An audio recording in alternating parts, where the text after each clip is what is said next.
and welcome once again to Crazy Comics and Stories. It's me, charming and delightful, old Uncle Rat Bastard, and at the other end of the series of tubes and wires making an inordinate amount of noise is Joe, Crazy Writer. How you doing today, Joe? I'm real busy here. You know, I didn't take my news nap. I'm in a bad mood, and I got tons of things to do because, as you know, MSP Comic Con 2018 is getting closer. It is? May 19th and 20th, 10 a.m. to 6 p.m. Saturday, 10 a.m. to 5 p.m. Sunday at the Minnesota State Fairgrounds in the grandstand. And, of course, all the information and the guests and the retailers and all that other fun stuff is at mcbacomiccons.com. And what I'm doing here is I've got all these figures, these pop figures and toy figures, and I got to look them up and price them and get them ready because we're doing that there charity booth again, me and my daughters, and I think Mr. Gruber's going to come hang for a little bit. Really? So if you've got something you want to donate, get a hold of me. And this year we're donating all the proceeds to Bikers Against Child Abuse, the Minnesota chapter, and of course the Comic Book Legal Defense Fund. And anything you donate, you can take off as whatever your tax situation is, because 100% of the proceeds raised goes right to the charities. So, but I got work to do here. So, the big thing right now is I got a ton of these pop figures by Funko. I don't get them. I remember when they first started coming out, and really, if you have the early ones, you'd probably be going, "Oh yeah, they're pretty cool." But I just don't get the appeal. But it's not. Doesn't matter. I don't know. I know plenty of adults who get into them. Yeah, but it's not for us. I don't know any kids that get into them. Although I do see some kids collect like them. But I mean, any property that's anything has a pop figure. They're even doing a Weird Al Yankovic pop figure. I see that. How come we don't have a pop figure? Because they haven't come to me and asked. You got to be aggressive on this. Don't be a milksop. Get out there. Hey, we are a national treasure. Oh, Lord, you got me singing now. Well, it's true. We are a national treasure. You want to know it's how not like I National know? Treasure 4 is ever going to be released by Disney. Nope, we're just going to have to do it ourselves. You know how I know we're a national treasure, Joe? We got taxed. This is episode 350. Ooh. And you're probably asking, well, why didn't you do something special for episode 350? Because nobody does anything special for issue 350 in comics. Nothing. Nobody cares. Even Thor, it wasn't even the end of a story.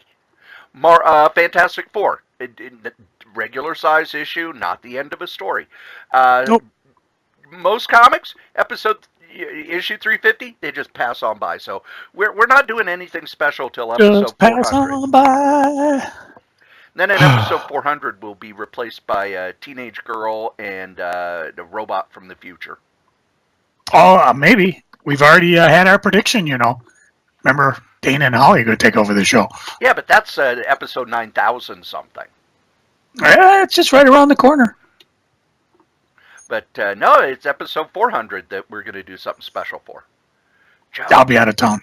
Joe, what are we going to do for episode 400? I don't know. We better talk to Wolf. Maybe Wolfie and Reginald can have a cage match. Oh, there we go. But as a national treasure, we do not have a Wikipedia page. We don't? No. We're upset. Well, why don't you write it? Because you've got 3 days a week off. I have to plan days off months in advance. It is against the rules to edit your own Wikipedia page. Well, then have one of your daughters do it. It's kind of skirting the rules. I don't mind skirting the rules. We need one of our beloved listeners to task upon themselves to do that, and they can actually go to our one of our many sites, such as the official Crazy Comics and Stories. What do we call it? Facebook page, and take any of the pictures off there and put them onto Wikipedia. And if they do, maybe we'll do something nice for them. Like not call them names.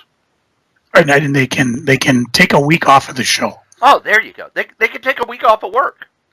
Kind of like us. We're not going to pay them or anything, but they can take a week off work. We don't get paid. No.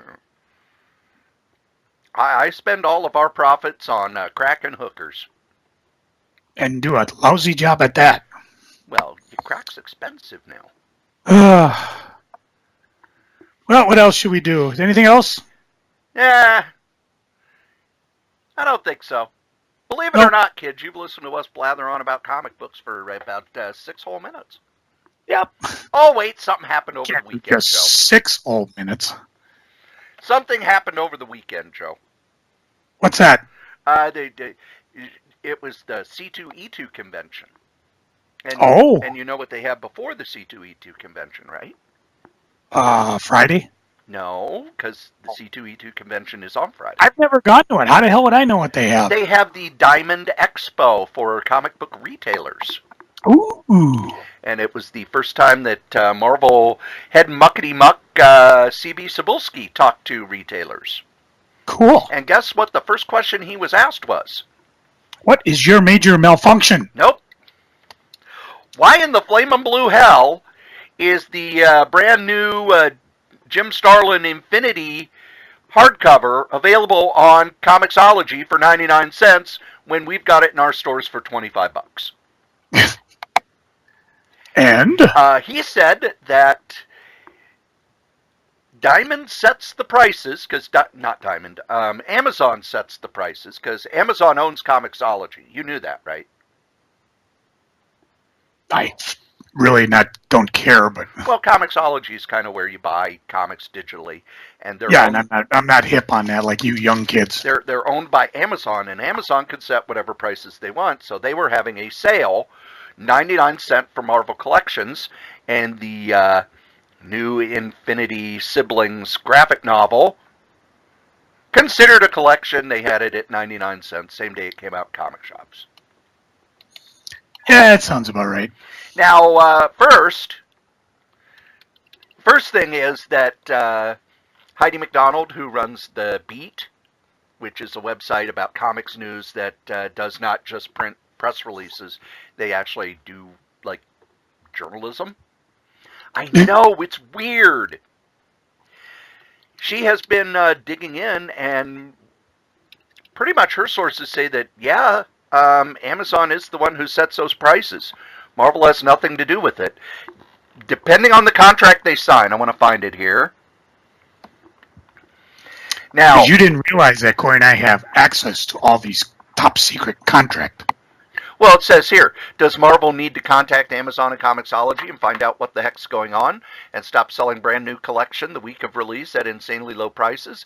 Absolutely. It's devaluing digital comics and further lowering potential profits and royalties for creators and publishers alike. And if you're friends with Jim Starlin on Facebook, he is not pleased about this. Whatever the truth of the matter is, I know C.B. Cebulski told people who spoke with him after the show that he was given the best information he had, knew it wasn't adequate, but it was all he had to go on, because sometimes Amazon buys the products from comic publishers for the same rate, regardless of how much they sell it for. But they often offer deep discounts on products that Amazon chooses, sometimes just because they're overpriced, sometimes like the Prime Reading and Prime Book Club. I have the Amazon Prime and a Kindle, so every month they pick 3 bestsellers, and you can buy one of them for free. And from what I have read from my friends who work in publishing and writers, they have no say in it. Amazon just goes, yep, this month this new book's free. And part of it is it shoots it up to the top of the bestseller list, but it also means that the writer doesn't get any royalties, and the publisher doesn't get any royalties either. So Marvel may be looking at changing their contracts. However, the reason I wanted to bring this up with Joe on the wacky internet machine, someone has written a letter complaining about this. It is an open letter from retailer Brian Hibbs. Now, Joe, why is Brian Hibbs complaining about this a big deal? Well, he helped found Comic Pro, and he's one of the more outspoken comic retailers, and he actually can back up his stuff with numbers. So when he says, hey, I'm making this much or I'm losing this much, he can prove it. But also, what's his history with Marvel not following through on their deals with retailers? He sued. And won. Yeah. So I'm going to read just part of the letter here. All right. And where might somebody find the whole letter if they're interested? At comicsbeat.com, which is where Brian Hibbs also puts up his Tilting at Windmills column now. But he talks about how he's very disappointed at Marvel's comic performance. After 5 weeks where this has been reported far and wide, 5 weeks where the reporting is driving customers to digital at the expense of print, I have decided that as of this FOC, which is final order cutoff, I can no longer order new Marvel graphic novels and have zeroed out my orders on all book format product published by Marvel at both my stores. I do not want to do this, but the way that Marvel has slow-walked this tells me that it is the only thing I can do. There is still time to change this. Ceasing the program and coming forward publicly with full and complete transparent accounting of what happened, and I'll happily reinstate those orders. Blissfully even. But my economic power of purchasing, even if it's only a fraction of Amazon's, is the only power I have, and there are plenty of other publishers wanting to sell me books that are bending over backwards for me so that I will have no problem filling my racks. I don't know everything about what Amazon does and why, but in years of watching them, what CB described does not match any known behavior that I have observed, nor what I have been able to discuss with other publishers about the behaviors they have observed. CB's picture simply doesn't make any sense. Amazon does not take that kind of a loss on that kind of a scale unless it is being made up in some other consideration from a manufacturer. I hope this is dealt with both promptly and publicly, as I'd like to keep ordering new Marvel book stock. Well, Brian Hibbs is wrong in one regard.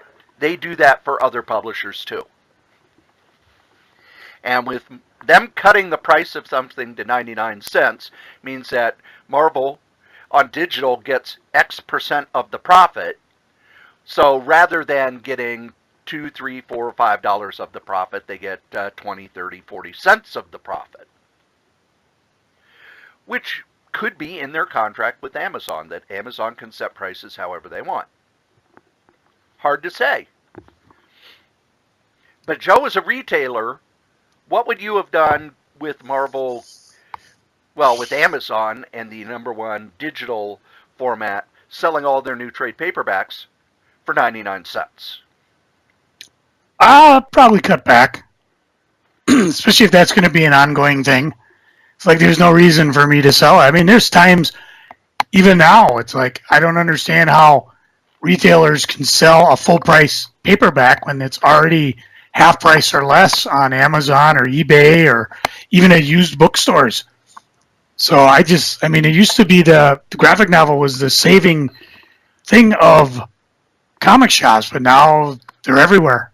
You know, Barnes & Noble has them. A lot of bookstores have them. You know, I talked about a couple bookstores I went to recently. Garrison Keillor's one and the one downtown St. Paul where they have graphic novels, but they're all full price. And you're kind of like, why would these people want to carry graphic novels except maybe like the top 10 or something that might be in the news? You wonder about that. It's almost like Marvel's just, I don't know, they're shielded by Disney now. They don't have to care if they don't want to. Same thing with DC. You know, the two big guys who drive the market, they don't have to care because they're shielded by their parent corporation. Whether they care that a retailer goes out of business or not, it's irrelevant. As long as their bottom line, they show money and, the people above them are happy. I said that years ago. I said the biggest thing that's going to kill comic retailing is big corporation. It was a minor miracle that DC, being owned by Time Warner all those years, did not screw the retailer. They actually had a decent graphic novel program, and it wasn't until later that DC started to get a little wanky and, mixed signals coming out of them. Marvel, all through the time I had Hot Comics, they were just, the shit was going out of print. You could get like book 2, 5, and 7. You couldn't get the even number ones if you wanted them. When Perlman got a hold of it, he just tanked everything. Heroes World fiasco. I mean, Marvel did the level best they could to put retailers out of business, and they did put my crazy comics out of business. When I got to the point where, hey, they delayed. What was it Civil War? Was that the crossover going on? They delayed the book so far, I didn't get any Marvel books in September. I could not make my rent. And my rent was only $500 a month. And I just decided to call it quits. I don't know if things have gotten any better. In some ways, they've gotten kind of worse. I mean, 500 trillion variant covers. You got guys, you got to pay $50 retail to get one of these variants, and then there's some guy on eBay selling it for $10. I don't know how retailers keep going, but I don't know if Marvel or DC are going to be their friends. At least not, certainly not the way they were way back. Well, one of the things was, I remember when you had your second shop, the prevalent thought among retailers was that DC was their friend and Marvel didn't care. And then after Bill Jemas left, there was kind of a where the Marvel reached out to retailers, because therefore I think it was still in effect when you had your shop. They did not overprint. So if something sold out, it sold out. And they were not going to reprint it. There were no second printings. Nope, it sold out. And one of the reasons they did that was to up the initial orders. And the other reason was because the people in charge of Marvel on a certain level felt that if issues were scarce, it would drive people to comic shops to buy the books more. Now, Marvel's doing third, fourth, fifth prints. I think the Spider-Man books with the Red Goblin are already in fourth and fifth printings. But there is no such thing as a rare book anymore. There really isn't, because, oh gosh, this book is sold out. Here, let me pull out my tablet. Blimp, blimp, blimp, blimp, I've got it. Or, oh, this book is rare. Okay, blip, blip, blip, blip, blip. Amazon will be sending me the trade paperback the day it's shipped, the day it's released. So the days of manipulating supply and demand are over. But I think because Amazon has been doing this all year. One of the things that I subscribe to is a daily deals email from the people who do Lifehacker, which is one of my favorite websites. It's basically it's life hacks and tips and links for ways to kind of do your life better. And every day they have daily deals. And I usually use that to get cheap DVDs, or if I'm going to get a gadget, I'll get it on I'll wait till they say, "Oh, look, it's the lowest price ever." But Marvel's been having these 99-cent sales through Amazon all year. And there for a while it was, it's all the Avengers stuff, 99 cents, or all the X-Men stuff, 99 cents. And now it's just, Marvel's got a huge sale, everything from the Darth Vader book to this, for 99 cents. And I don't know, I imagine C.B. Cebulski's not lying. But I have a feeling we're going to find out more about this contract and more about the deal, with retailers kind of up in arms saying, Marvel, you're screwing us. Kind of like with the Marvel Mart. Well, and that I thought was kind of a whiny thing. I mean, to me, it was funny. What was more annoying was the fact that there was merchandise there that I couldn't get, that they were advertising. They weren't advertising, hey, come buy at your friendly comic book retailer, just come buy it from us, or whoever they were doing it to. Retailers were scary. Remember? Yes. When I read it, I was like, that was just a bunch of people whining. I took it as a joke. When I read that, it was like, oh, you're basically telling people don't go to comic shops because they're in bad neighborhoods. And retailers have been kind of bitches. I'm old enough, and I get to say that now because I figure, I'm old enough to remember in the 80s when Carol Kanish of Marvel's sales department put together a program to get cash registers into comic shops. because, it didn't look professional when you come into a shop and the guy's, making change and writing hand receipts out of a cigar box. So she was able to get cash registers at cost, which back then cash registers were expensive. I remember the video store I worked at, it was just one guy, and his cash register was not a huge, it wasn't a big deal. It didn't do all sorts of special things, but it cost him $1,000 in 1985. So comic shops were able to get cash registers at like $400. And some of the retailers were like, well, Marvel's only doing this so they could steal our sales data. Which really wouldn't be that bad, because that would kind of tell Marvel, hey, this is selling, this isn't selling. Because comic shops back then were really paranoid. I still remember, they were. Early days of Hot Comics, where they were, this guy's a spy for this comic shop.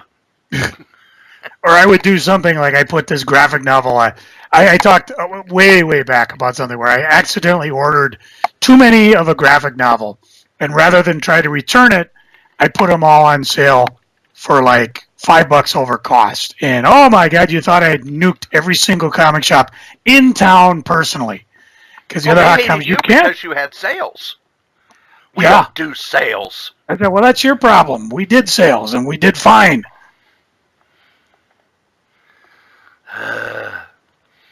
But what, we've had 2 comic shops in the Twin Cities closed so far this year? Well, I know Mind's Eye down in Egan is closing next month. I thought I heard another one had closed too. One of the smaller That's ones. possible. There could be smaller ones that pop up and disappear that you don't notice. And Steve Brown's shop moved to a much smaller area. And, well, Captain Jack's, I haven't seen their new store. Is it a bigger shop or a smaller shop? I don't think I've visited them since they moved. I'll have to, maybe we have to get together sometime and do a road trip to local shops and see what's going on. Because I know the college is in a much bigger space. Yeah, they're actually laid out pretty nice. And they're in the other thing is, they're in a much bigger space, but they're also a little further off the beaten track. It's still pretty straightforward to get to. I mean, you can get to them from kind of like the way Hot Comics, you could just get on White Bear Avenue and get there north-south. They're kind of on a corner of 2 intersections that you can get off the freeway and get to. So, what's interesting, they're on the same street that Hot Comics Richfield's on. So, yeah, that's just go north. But one of the things, going back to Marvel Mart, when, going out to stores is scary, some comic shops were in pretty scary neighborhoods. Yeah. Because that's where the rent was low. But nowadays, it would be more, they probably wouldn't say it's scary, but, it's easy to just sit at home and shop on the interwebs. And the other thing is, if somebody's buying something digital, that saves money for Marvel. They don't have to print it. They don't have to ship it. They don't have to give Diamond any money. Comic shops are, we've talked about it for 350 episodes. If you got a comic shop and you haven't diversified, you're dead. You're dead, Jim. Because I forget what the stats are, but there have been a lot of comic shops in the Twin Cities, not the Twin Cities, in the U.S. closing this year. And when I go and look and read about them, a lot of them were your basic old-fashioned, we get the comics on Wednesday, we have a bunch of back issues. Oh, do you have games? Do you have this? Do you have this? Do you have this? Nope, we're just a comic shop. Well, then that's why you're dying, because fewer and fewer people go to comic shops. I honestly think your Wednesday Warriors, they're guys now, let's say they started back in the Image boom. They're in their 40s now. And I would bet that there weren't a whole lot of new fans created from 1995 to 2000 when comics had that huge slump after the market collapse. And the ones who came after that, they didn't get indoctrinated into you must show up every week. You got to make sure you get your stuff. It's like, oh, okay, well, here's this Sandman paperback. Here's the Civil War trade paperback. Here's this hardcover. Here's this soft cover. I would say, the science fiction bookstores here in the Twin Cities, the Dreamhaven and Uncle Hugo's. It's not like people come in every week. What's the new science fiction books out this week? Nope, people come in every few months. They load up. Comics are different, and financially they're set up different because of that Wednesday release. I think we beat that topic into the ground, haven't we? Well, funny you should say change, because did you happen to notice what happened in this month's previews? I did. Yeah. Hold on. I don't have it anywhere near me, so I'm going to go get it. Hold on. I'm telling you, if he starts taking my shticks, I don't know what I'm going to bring to this show. I might have to be the responsible one. Oh, that ain't going to happen. I think he's just eating potato chips. At least I'm honest enough to do it up front. Actually, I don't have any potato chips, but oh well. Oh, wait, I gotta get back into the show. Now he's talking to his refrigerator. I'm sorry, folks, you have to deal through this. See, now I'm apologizing. Oh!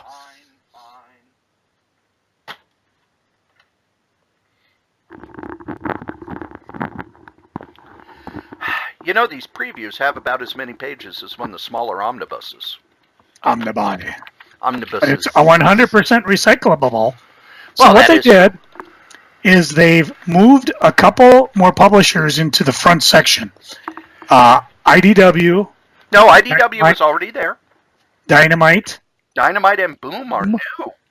And then what they did is they eliminated the book section and the magazine section, and they've kind of just put it all together, which I thought was actually I like it, because now you can just go through and you can see everything, which I'd be curious to see if it actually helps sales, because how many people stop,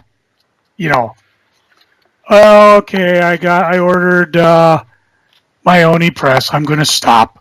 Or they get the Zen Scope, and that's the last thing. They don't look at the books. They don't look at the magazines, yet they're passing by things that they may be interested in just because they don't want to. More importantly, they separated out the manga except for Dark Horse. So now if you're just into the manga stuff, it's all in one section. That probably makes people like Gruber happy. Good. Get that stuff out. I don't like that crap. Don't like those little Japanese girls. And then if you flip the book over, that's where you find all your merchandise, including games and collectibles and toys and things like that. So that's your flip to the catalog. And even the T-shirts seem to have shrunk down. Maybe they're just not moving as much. So it took me a while as I was flipping through this, because I'm kind of like, oh, hey, there's magazines here and books and stuff like that. And I thought, this is actually pretty good. It doesn't mean I'm necessarily going to stop and read them. You've still got like 2 seconds to get my attention when I'm, flipping through this monstrosity we call previews. But as far as it's set up, I actually like it. What do you dislike about it, Mr. Complainer? I like going through the book section, and a lot of it was the books were grouped by type. These are TV books. These are pulp books. These are fiction books. And now it's like, I don't know who the publisher is for, this book. For all a lot of them, the publisher might be somebody you've never heard of, so you might miss the books that you would otherwise normally look at, because a lot of the movie books that are, very, very targeted. It's like, here's the top 100 Grindhouse films of the 70s book. How are you going to find that? Because you don't know who the publisher is. The publisher's probably, Bob Jones, who's publishing it out of his house with a mimeograph or something. It makes it harder to find those books, because I was looking for the Shadow and Doc Savage stuff, And it was like, oh my God, it's taking me forever to find it. I wonder how many people, though, use previews to buy Doc Savage stuff. Oh, I do. Oh, you do, but how many other people? Well, I mean, let's is see it what really the top books are. Is it really the place to go when you want your Doc Savage fix? Considering I don't see a lot of Doc Savage books in comic stores. So the top books. The top 2 are Pokemon books. Number 3 is the Shadow Double novel. Number 4 is... Now, is this according to previews? Yeah. I'm looking on page 524 of previews. Okay. But still, it didn't answer the question. I mean, would your average Shadow Doc Savage fan be rummaging through a previews looking for this book? I think they might. Or are they more apt to just go to whatever bookstore and say, hey, I need the newest one? Oh, a lot. These are very, very small press books, Joe. You're not going to find the new Doc Savage books by Will Murray in any bookstore. You're not going to find the Shadow Double novels, which reprint the old pulp magazines, 2 per book. You're not going to find those in a Barnes & Noble. So we'll have to wait and see if Diamond changes it. Too bad they don't have a better index or something, you know, even if it's just online. Well, online you can download the order form and do a search, and that's eventually what I did. So it's like, oh, it's on this page, okay. But, man, that's a lot of work. I've already bought this catalog, and now I need to go online to find stuff in it. Yeah, that kind of shows that... I do like the fact that they're revamping. I do like the fact that Dynamite and Boom got moved to kind of the front of the book. And from what I read, you have to have a certain percentage for a certain amount of time in order to be at the front of the book. And you know how I know that, Joe? Because it's your job to know worthless trivia. And also, that's why Image changed in the late 90s. Because they were about to lose that premier publisher and get shoved in the back of the catalog. Because, the Cyberforce was not exactly selling hundreds and hundreds of copies anymore. Hundreds of thousands of copies. So they brought in other creators to make sure that their percentage stayed above a certain amount. That's why they brought in Bone. Because it's, if we have Bone, that'll give us another, 0.7%. If we have, I also thought Jeff Smith was looking for a place to write out the trauma going through the comic industry. He was, but he could have gone with Dark Horse. He could have gone with any number of other publishers. The other thing was, you notice when his contract with Image ended, he went back to self-publishing. You want to pick up Bone? Yeah, you go to your previews, and you go to Cartoon Books. And that's where your Bone books are. Even though they were published, I don't know if they're still published by Scholastic. But there you go. There's Cartoon Books. Bone 1 volume edition softcover. Yeah, and the rest are probably available in the Diamond Star system. I don't know if they even have them still like that. If they did, it's just something for the retailer to use. Yeah. And I think they do, because sometimes when you look, it'll tell you, this is your star number. Although I imagine that's probably more common in if you actually, I don't get the actual order form anymore, because it's like, 50 cents or something, and I don't really. Well, I don't use it. What was nice then, it was in the back of it, they used to have all the things that were canceled. So you're like wondering, and why? Because sometimes the publisher canceled it, sometimes it was out of stock, out of print. Now, did you get a chance to go through their previews? I did. What kind of things caught your eye? First off, the big change was pretty important. I was very excited about that. Let's see, Dark Horse.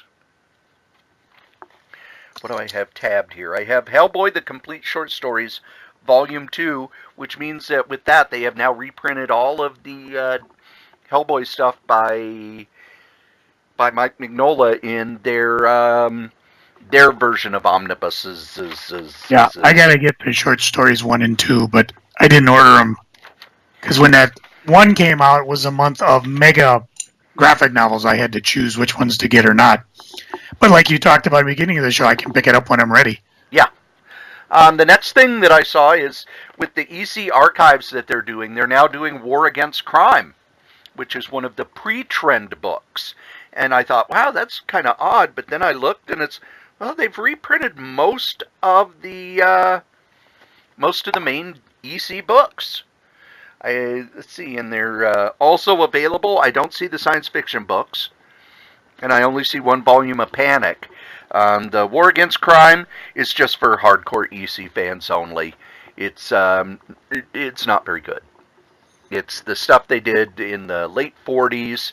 It was their version of a crime comic, and it was pretty damn mediocre. But eventually they started publishing horror stories, but not in the ones they're reprinting here. The Eerie Archives have started up again. So Eerie Archive number 24 collects Eerie Magazine 114 to 119. So it looks like they are going to finish up the reprinting those Warren magazines. And I wonder if they're done, if they're going to reprint any of the other Warren magazines. And really that was about it for Dark Horse that jumped out at me. That, it's, oh my God, I have to have this. There's a lot of stuff that, I will pick up here and there. Although there was one book that I wanted to talk about. In Dark Horse? Yes. Okay. And let me find it here. So why don't you tell people what you were interested in Dark Horse as I find the book? Nothing. Nothing? Nothing. Oh. I'm interested, but I'm still on a budget, so I had to budget it out. Okay. I'm trying to find it where it is. But they are reprinting the Carlton Tarzan comics. Joe, what is special about the Carlton Tarzan comics? They were published by Carlton, and it was Tarzan. But what was special about them? That was special. No. What was special was that Carlton thought they had the rights to it, and they didn't. We can't just have some guy named Tarzan run around the jungle in a loincloth with an ape. Well, what it was, they thought that Tarzan had gone public domain. And they found out that it didn't. So they had to stop publishing immediately, but now the Edgar Rice Burroughs people owns that stuff. So they have given the license to Dark Horse to reprint it as a hardcover. And let's face it, it's Carlton, so it's not very good.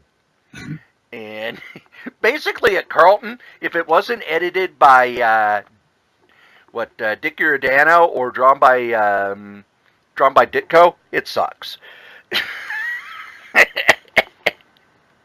There it is, unauthorized Tarzan, $29.99. Am I buying it? Oh, hell no. And DC, what's their big thing? Man of Steel, 6-part miniseries coming out weekly. Yeah, I got that. I'm questioning whether I'm going to do Justice League. The last couple times I've jumped on Justice League, I've been kind of disappointed. So that one may go by the wayside. I haven't decided yet. Marv Wolfman is writing 2 books at DC now, Joe. Well, good. Nice to see him still employed. He's writing Cyborg and still writing that Raven miniseries. Trade paperback-wise, which is what I always jump to when I look DC, they're reprinting Death and the Maidens again, which is a Batman story by Greg Rucka that you need to buy now. If you don't already have it, you need to buy it. That Orion, you got the Orion Omnibus, right? I think I did. Didn't I pick that one up? Oh, there it is. Yeah, right behind me. They're putting them out as trade paperbacks now. Sorry, I need something that can withstand an F5 tornado. Omnibus. And they're even omnibusing some stuff where I go, wow, people hated that when it came out. Like Red Hood and the Outlaws by Scott Lobdell. The New 52 stuff. And I wonder how much of the New 52 stuff they're just going to omnibus. Hey, here's the entire New 52 run of this. Which I think is interesting. I'm not interested in it. But I think it's interesting that they think that stuff will sell well enough to put it as an omnibus. Anything else in DC really jump out at you? Nothing. One other thing I want to note that with DC there are only 2 Vertigo books. Both are miniseries. One, the final issue of the miniseries has come out, and the other, the next to last issue of the miniseries has come out. Both of which sold very terribly. I'm thinking we might not see any Vertigo books in a couple of months. Yeah. Except for reprints. Bye-bye, Vertigo. So, IDW, what jumped out at you? Star Trek Unexpected Yesterday, which is John Byrne's Photoshop book, which I enjoy. And I'm going to try Joe Hill's The Cape because they're offering it for $1. So you got one of those dollar samplers. I forget what IDW calls theirs. But that give me a chance to try it. Oh, Greatest Hits. IDW Greatest Hits right there on 180. And if I like it, I've got a few other books and miniseries I can jump on. The one that jumped out at me, the thing that they're spotlighting. The final League of Extraordinary Gentlemen story has begun.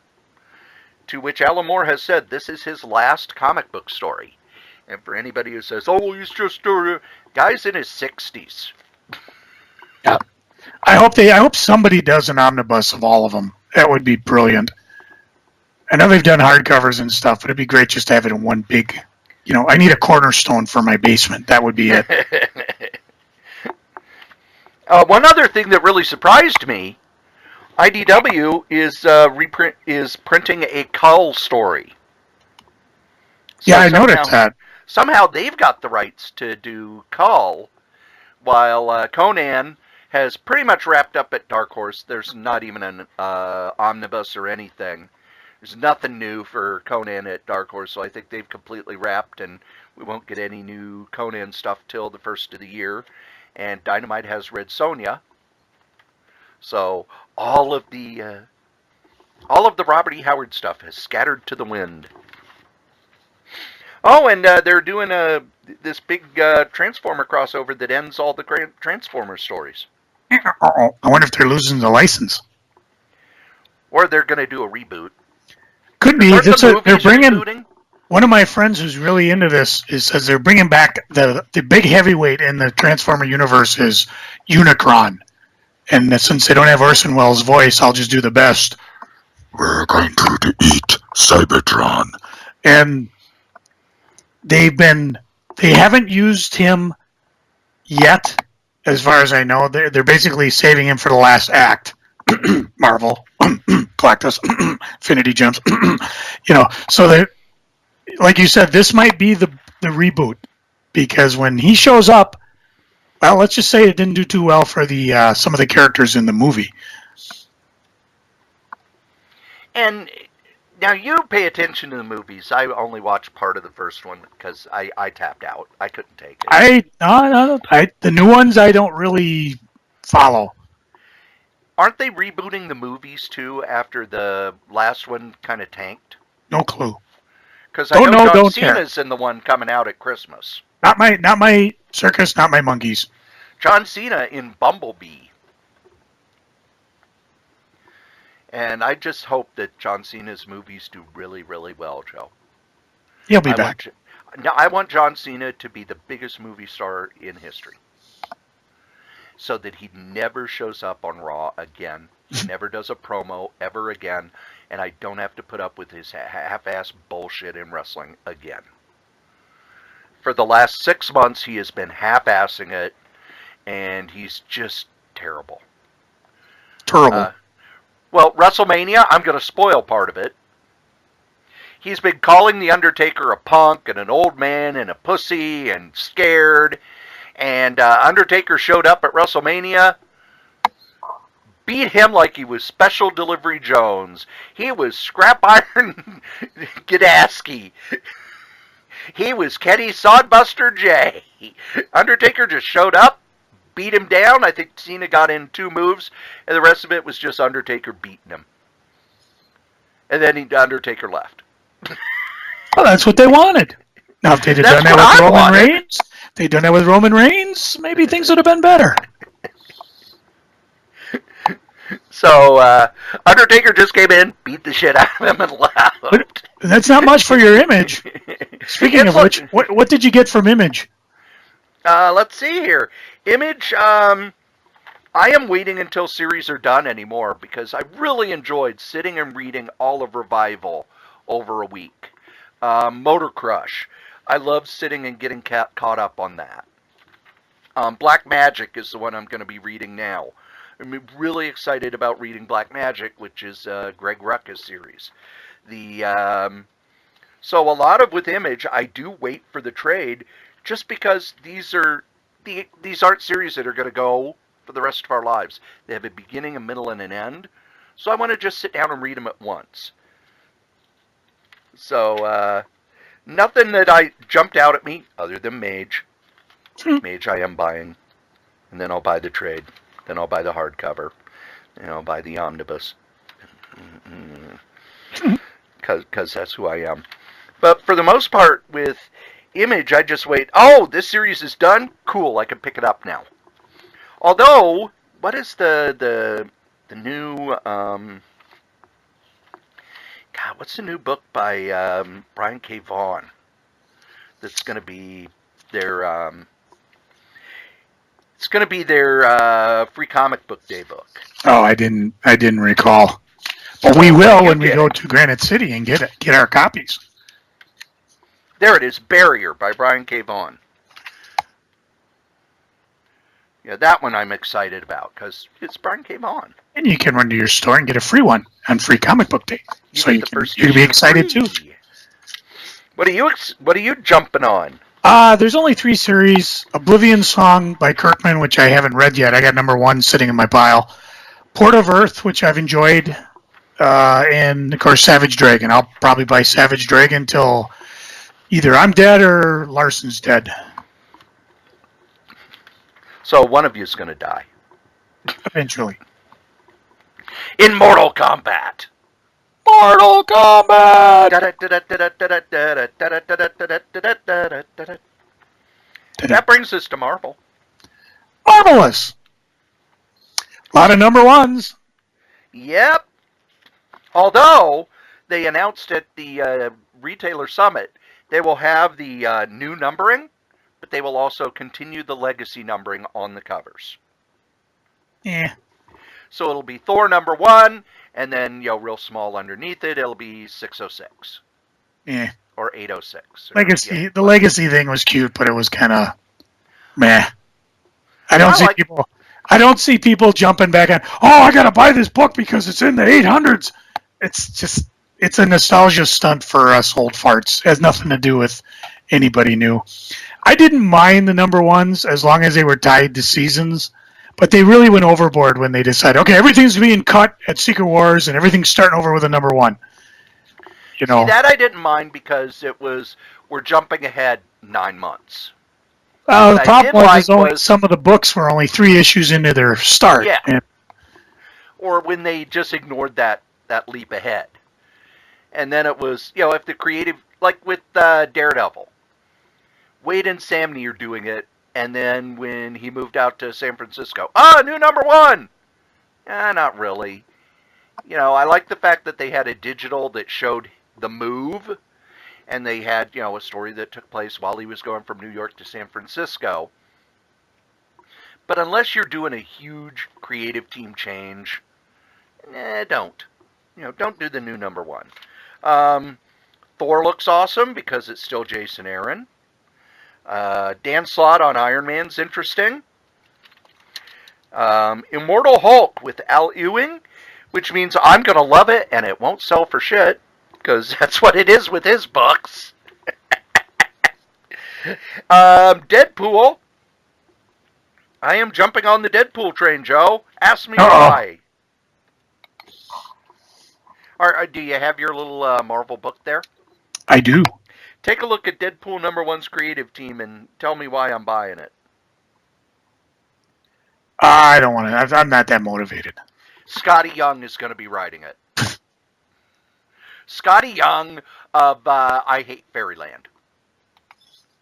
Maybe. I like Scotty Young. I like him too, but I gotta. Like I said, I'm still in budget crunch mode. As soon as I get my debt paid off in a couple of years, I can go back to crazy mode. Well, and you wait for the trade. There's Deadpool trades. Assassin is actually drawn by Mark Bagley. Maka Bagley. I talked to Gruber. I should have asked him if he's buying it. He like a Bagley. Mark Bagley, hot artist. Doctor Strange #1 with Mark Waid. Yeah, I'll give that a try. And I think Avengers #1 is next month, right? No, they're on 3. Oh, okay. So it was a couple months ago. Yeah.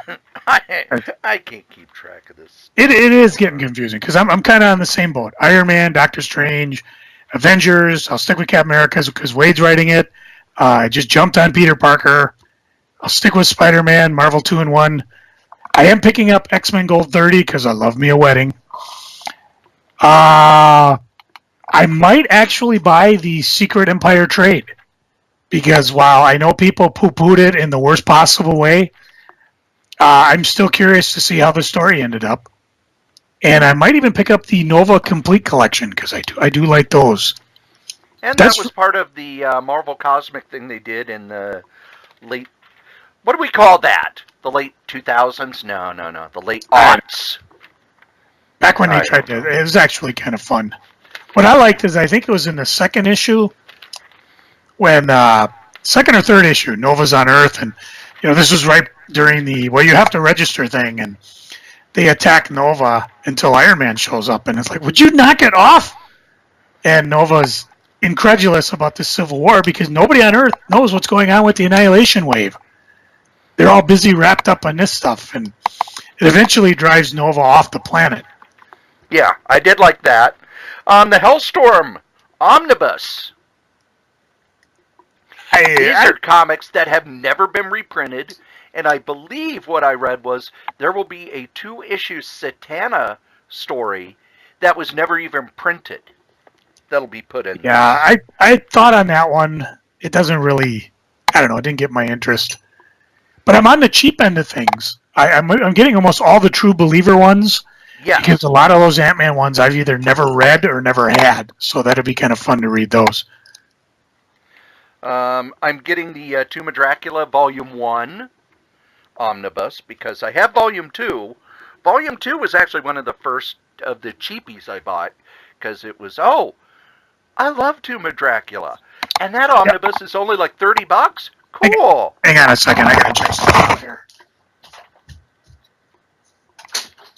Will Joe be entertaining while he's gone? I know I am. Doesn't sound like it. Because I don't think I have it. Oh.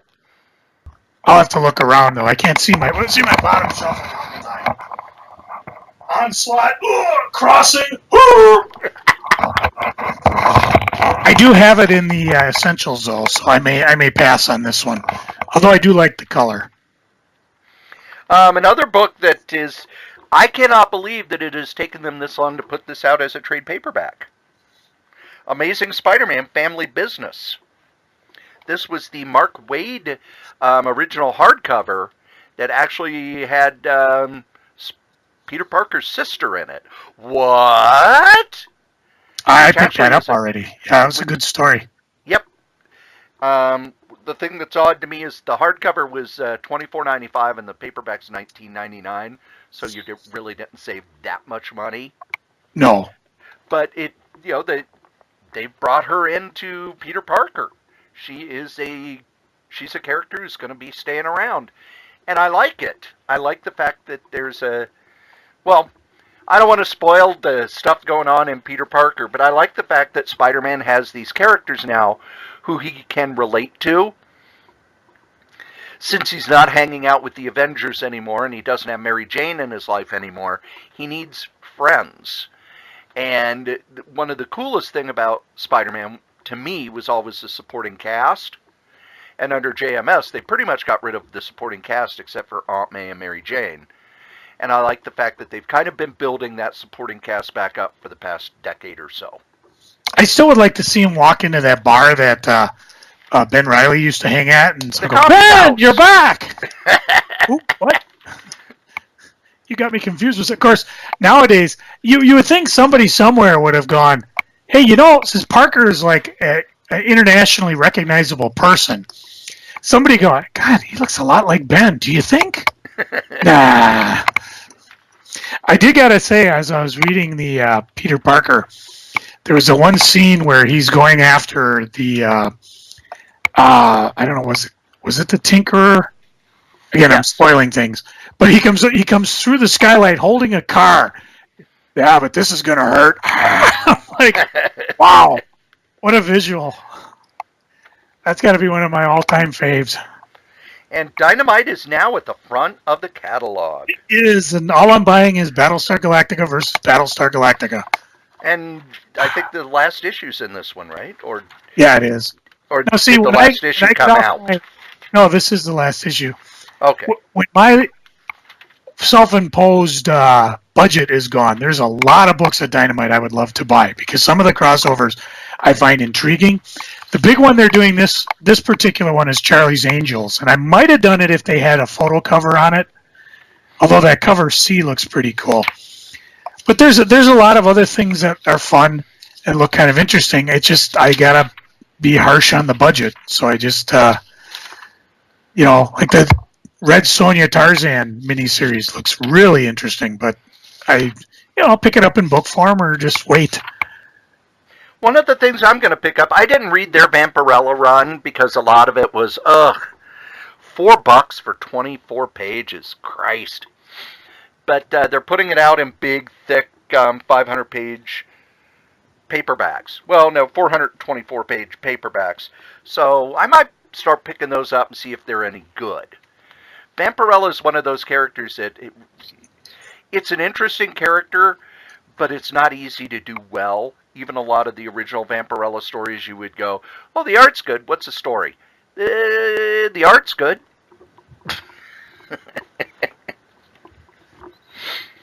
But nothing jumped out at me either. Now, if you guys are really into those type of flip it on eBay things, they've got a new miniseries, Vampirella Roses for the Dead. They're doing one of those ultimate collector boxes, and usually they have very specific covers in there. You get all the variants covers, and then there's 2 signed comics and 2 exclusive prints. Image did this a lot during my run when I had Hot Comics, and even to this day, I think there's that Gen 13 Chrome set. Yeah. Can't find it anywhere. Nowhere on eBay. Sometimes the Chromebook pops up.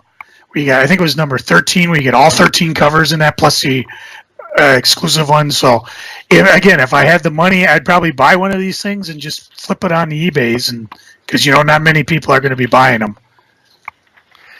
Boom Studios. Nothing. Again, there's things I would buy. I love the Peanuts hardcover.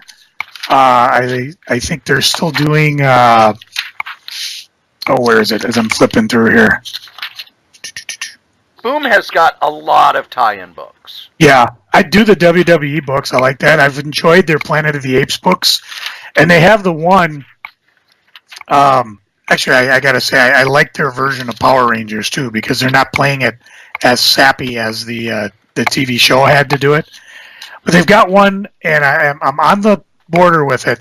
Planet of the Apes Visionaries by Rod Sterling. Yeah. And it is a Planet of the Apes is first envisioned by Rod, based on a script by him. So this is probably something we have not seen before. One of those things where you're going to see it. I'm trying to think of who wrote the book.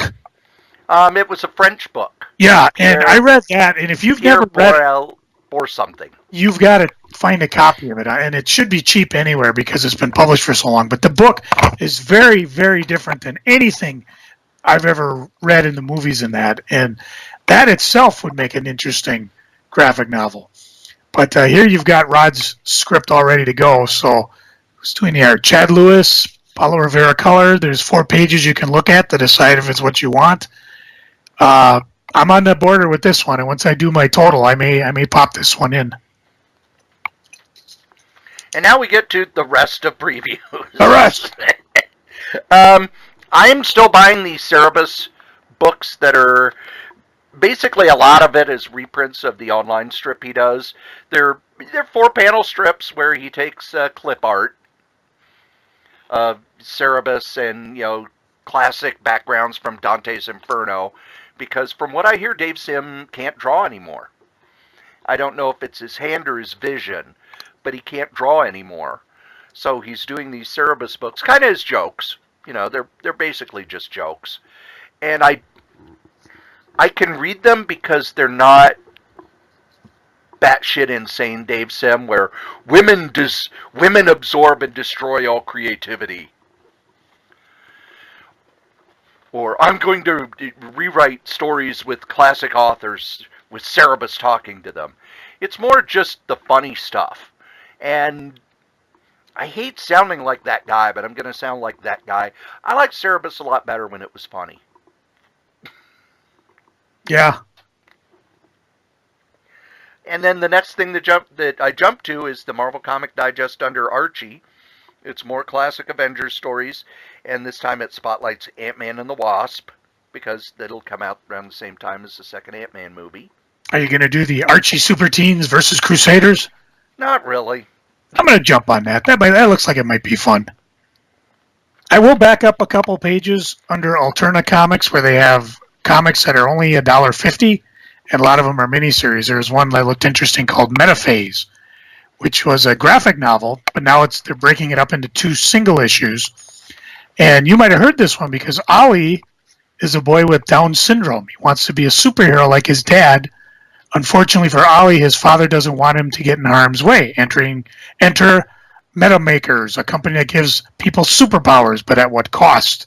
This one got a lot of press because they actually have a superhero that has Down syndrome. So I'm curious. I didn't pick up the graphic novel, but I'm kind of curious to see how this is going to look. There's a few other ones that look interesting as well. They have something, it came out on a Wednesday, which is focusing on horror, sci-fi, and fantasy. It's a bi-monthly anthology.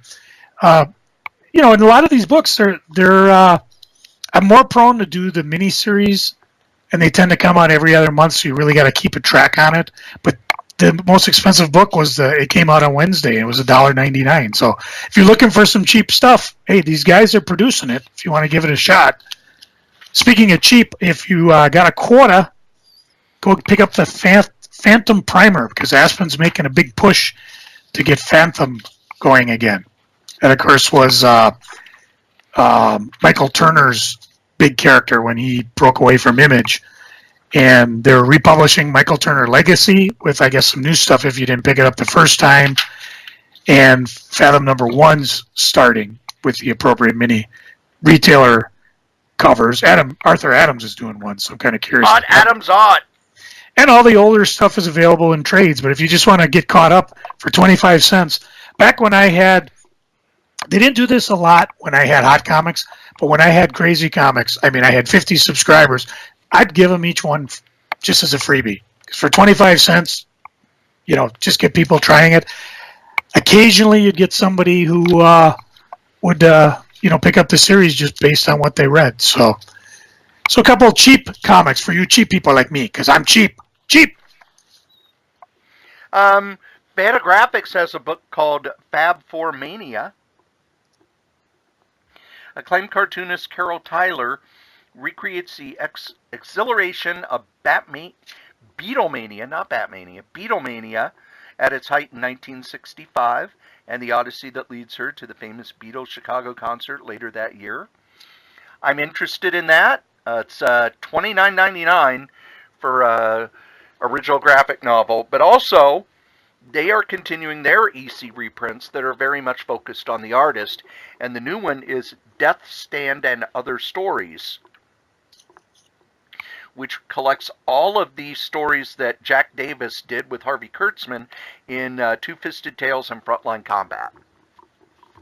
And while Jack Davis did some great work on the horror books and some outstanding work on Mad, his stuff on Two-Fisted Tales and Frontline Combat showed just how good he is, because he would research. This is a comic book, and he's researching how many buttons were on uniforms. How did the guns back then look? Looking at pictures of the battlefield so that he got the terrain right. And incredibly good stories, too, because Kurtzman's war comics are, they're legendary. And if you haven't read them, this is not just some of the most entertaining stuff you've read, but it's also going to show you, because there's a lot of feeling among comic fans that stuff, that old stuff looks like crap. And a lot of it does. But the EC stuff still, you know, still looks fantastic. Kurtzman didn't overwrite, so it's not like the other EC books where you've got big blocks of text. This is a good book to start with if you want to learn about Harvey Kurtzman, really, because Jack Davis was worked with him for years. And Jack Davis is probably in the top 10 of comic book artists of all time. Do you think, Cory, if Alan Moore was to say about your comic book, this is fantastic stuff, it would be worthwhile picking up? Of course. Well, then you should pick up Keiju Max Season 4 back in the Oni press. Oni.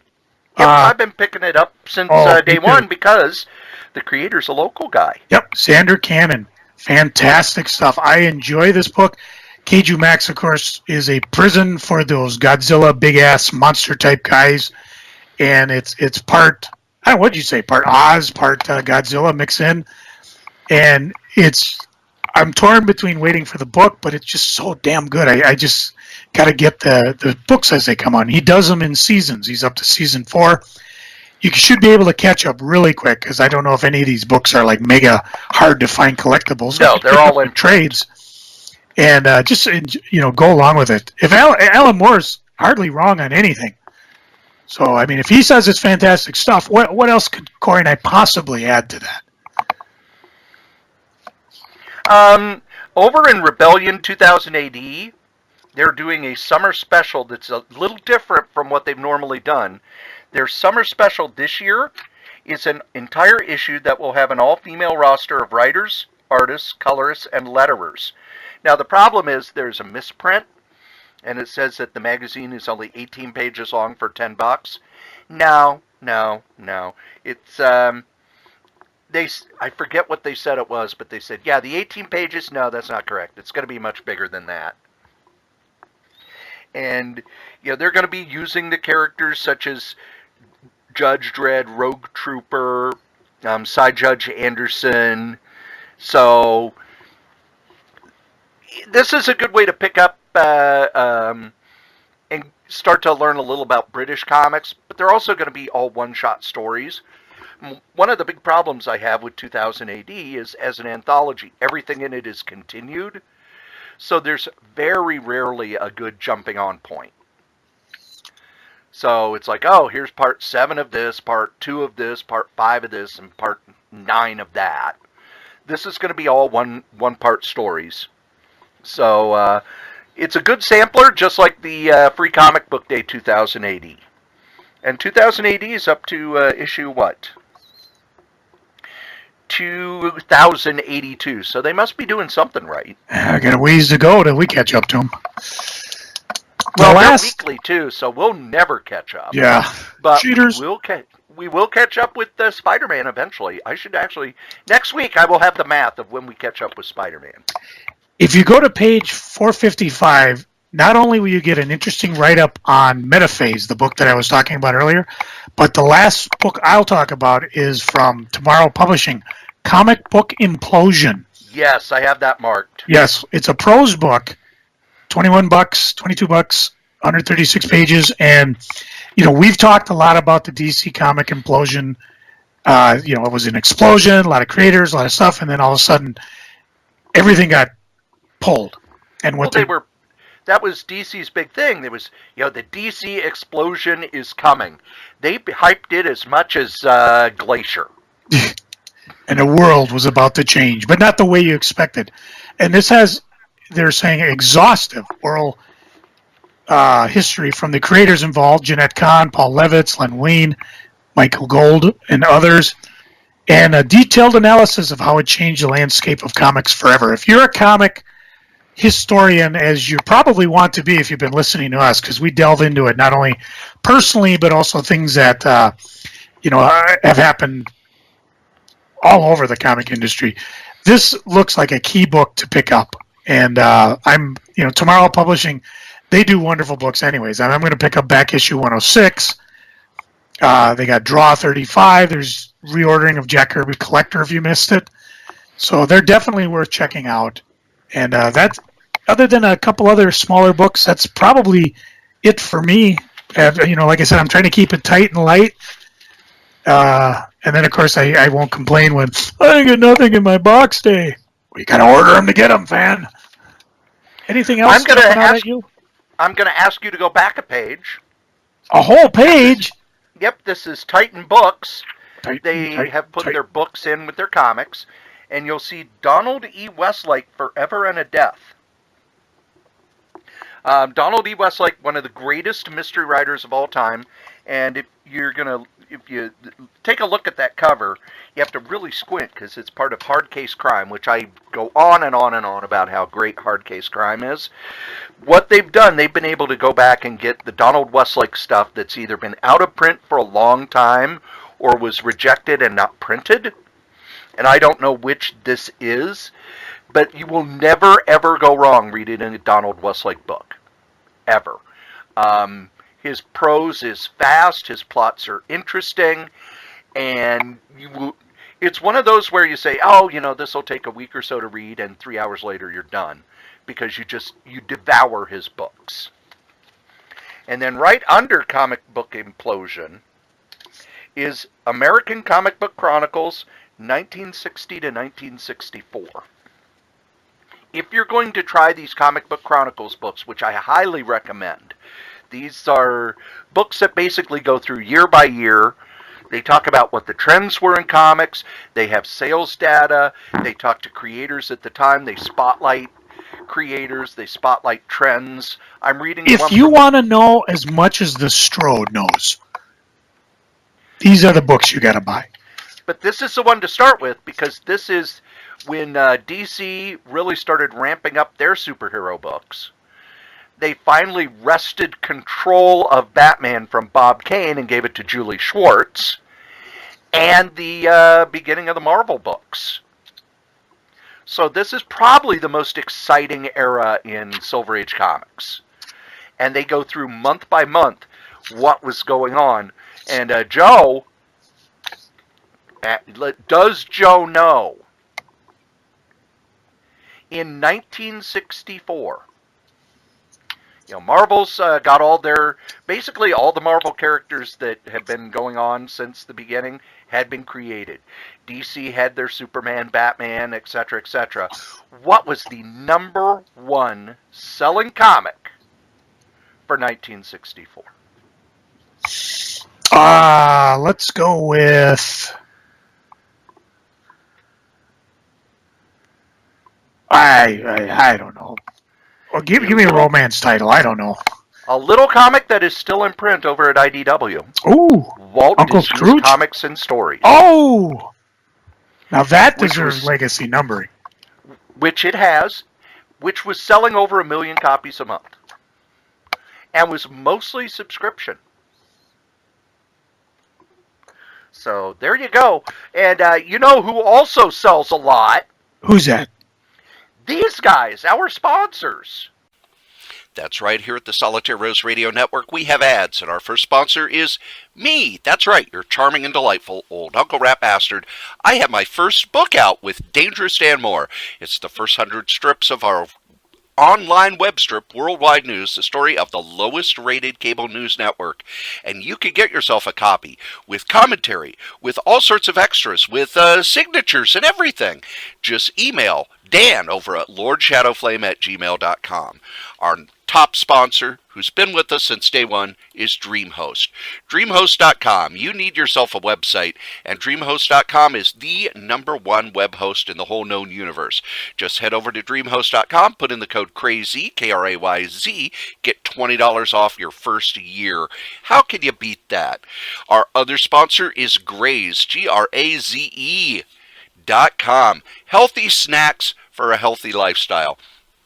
Just head over to Graze, put in the code CORYS3R5P. Your first and fifth box are free. You could get them weekly. You could get them bi-weekly. You could get them monthly. You just order a whole bunch of them. It's great stuff to keep you away from the vending machine at work.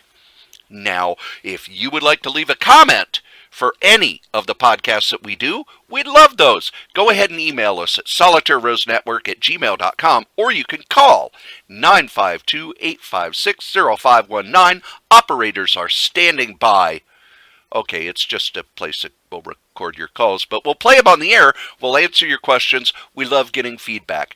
Tell us what you think. Ask a question. Suggest a topic. Be a guest. Send us your stuff. SolitaireRoseNetwork@gmail.com. If you would like to advertise on any of the Solitaire Rose radio shows, you can. Just email us at SolitaireRoseNetwork@gmail.com. Subject advertising. Thanks. Now, for people who fast forward over the sponsor stuff, And how dare you? if you have something in previews you want us to highlight, or that maybe we skipped over, and you're like, how could they not have picked that? We got plenty of time to order. Get a hold of us. You know, there's several ways you can do it. Either email. I don't know if we have a hotline anymore. We used to for a while. Yeah, we still do. And or drop it on our Facebook page, and we'll probably bring it up in the next podcast. Mainly because if you send us letters, that fills time that we don't have to fill. But seriously, if there's something we passed that you think we shouldn't have skipped over, let us know. And there is another bunch of podcasts that are part of this here network, Joe. There are. And if you've got something that's coming in an upcoming previews that you think we ought to know about, we could even interview you. And here's some information on that. The Solitaire Rose Radio Network has all sorts of podcasts. We've got Scrabbling Across the West with Dave Caffell and his lovely bride, Stephanie. They travel across the country playing musical gigs, and at night they sit down to play Scrabble and talk about their day at scrabbling.solitairerose.com. There's Novelcast over at novels.solitairerose.com, where I take the novels that I've written and turn them into audio podcasts. Currently, we are doing a novel called Do the Job, which is a murder mystery set in the world of 1980s professional wrestling. Then, over at badadvice.solitairerose.com, me, Cory Strode, and Wolfie B. Bad, along with Dan Moore, give bad advice to people who send in questions. That's bad advice over at badadvice.solitairerose.com. The Solitaire Rose Radio Network is growing. Be there! You think NBC will get mad I used that? There, like how I'm working that stuff in? I do. We're at 350 episodes, and we're becoming professional. Yeah, except when we walk away during a live mic. But yeah, whatever. Hey. Hey. You started it. I know. And now we get to Joe's favorite. Now we get to Joe's favorite part of the show. Bathroom break. No. Joe, what's going on the eBays? Well, let's take a look at the last couple things that we sold. Let's ask the Strode. We? Do you have a mouse in your pocket? No, because this is where I ask you if you know anything about these obscure comics. Okay. For example, Power Comics #1 from 1977. What is so significant about that? I believe this was the first African comic, and if I remember right, it was drawn by Dave Gibbons. Different comic. There's a couple named Power. This particular one from the Powers Comic Company features the first David Sim aardvark drawn. Oh, okay, that is a different Power #1. Yep, and the weird thing is that the second print's more expensive than the first print. Don't ask me why. Like Cerebus #1. Yeah. And if you continued with, there were only 5 issues, and Cobalt Blue was in issue 2. Bluebird was in #5. A lot of different creators, but #1 has that distinction. And if you wanted a second printing, well, I just sold the one I had. Wow, how much did it go for? A whopping $10, if you can believe that. Actually, it went for less because this person was astute enough to give me a buy it now offer. So, and he bought a couple other things. He bought Smurfs 1, 2, and 3 from Marvel Comics. These are all over the board. Sometimes they're on their cheap. Sometimes they're on their expensive. I think they might have been the first American Smurf comics, if I'm recalling right. Yes, and Marvel only did 3 issues, I do believe. Let me check. I thought they might have done more than that, but because I think, if I remember right, they were actually sold as a 3-pack in a lot of like toy stores and stuff. Yeah, that was only three, and they did a Smurf book as well. So that guy who bought those got the complete run. And then, of course, Smurf is being published now by somebody else. I sold a copy.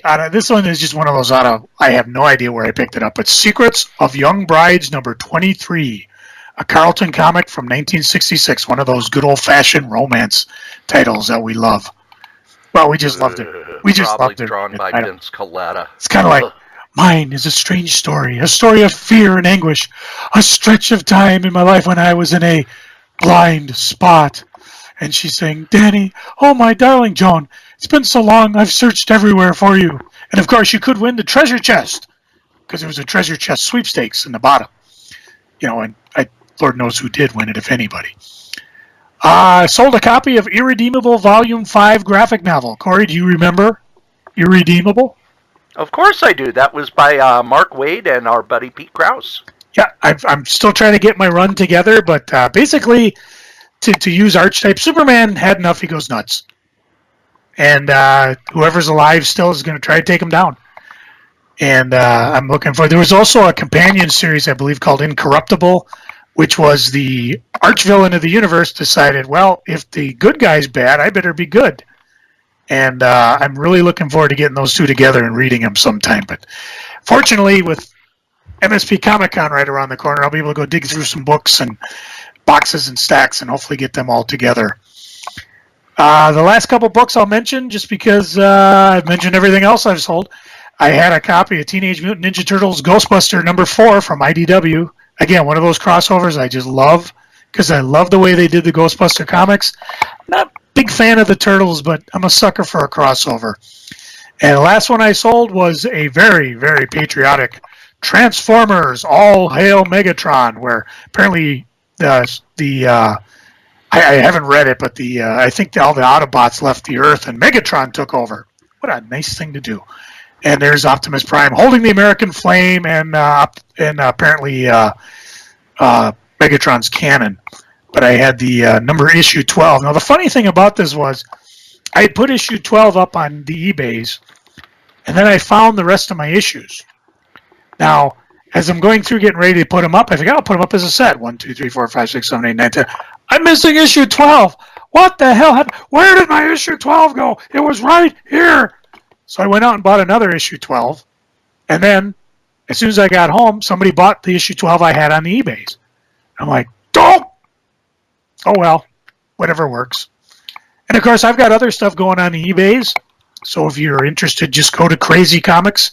Well, that's just crazy. Krayz. And if you see something you like, make an offer. I might give you something special. See if I reached over here. I might give you... let's see, what do I got here? Oh, War of the Kings graphic novel. Could have been yours, but you didn't buy anything yet. So go check it out. I thought you say come get some. I can't do that. Isn't John Cena going to be Duke Nukem? Yeah, that is true. Yeah, I kind of give that up, I guess. Well, and now we get to my favorite part of the show. No, not where we talk about WrestleMania for 6 hours, because the show was 8 hours.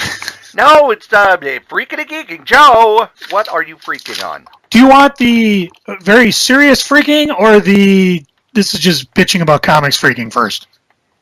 Let's do the serious one first. I got an ambulance ride from my work at the airport to a hospital. I saw that. What fun. Another thing off my bucket list.